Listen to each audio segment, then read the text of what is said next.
Hello, ഇന്ന് ഞാനിവിടെ ഒരു ബീഫ് പള്ളിക്കറിയാണ് ഉണ്ടാക്കുന്നത്. എനിക്ക് ഇതുണ്ടാക്കാൻ വലിയ ധാരണയൊന്നും ഇല്ലാത്തതുകൊണ്ട് തന്നെ യൂട്യൂബിൽ നോക്കിയിട്ടാണ് ഇത് ആഡ് ചെയ്യുന്നത്.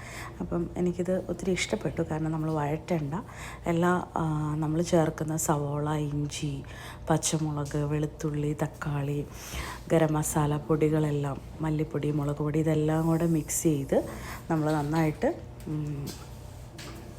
തിരുമ്മി അല്പസമയം വെച്ചിട്ട് കുക്കറിൽ വേവിച്ചെടുത്താൽ മതി. അപ്പം വളരെ ഈസി ആയിട്ട് തോന്നി.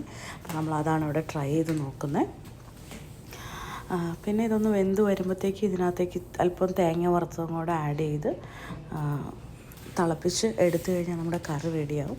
നിങ്ങളെങ്ങനെയാണോ പള്ളിക്കറി ഉണ്ടാക്കുന്നതെന്നൊന്ന് കമൻറ്റ് ചെയ്യണം. കാരണം നമ്മൾ ഇവിടെ കാനഡയിലിപ്പം പല ഷോപ്പുകളിലും പല റെസ്റ്റോറൻറ്റ്സിലാണെങ്കിലും ബീഫ് പള്ളിക്കറി ഭയങ്കര ഫേമസ് ആണ്. ഞാൻ നാട്ടിൽ വെച്ച് ഇത് കഴിച്ചിട്ടില്ല. അപ്പോൾ ഇവിടെ പല റെസ്റ്റോറൻറ്റ്സിലും ഇപ്പോൾ ബീഫ് പള്ളിക്കറി പറയുന്നുണ്ട്. ഇതാണോ നിങ്ങളുടെ സ്റ്റൈൽ ഓഫ് ബീഫ് പള്ളിക്കറി എന്നൊന്ന് കമൻറ്റ് ചെയ്യണേ. Thank you for watching.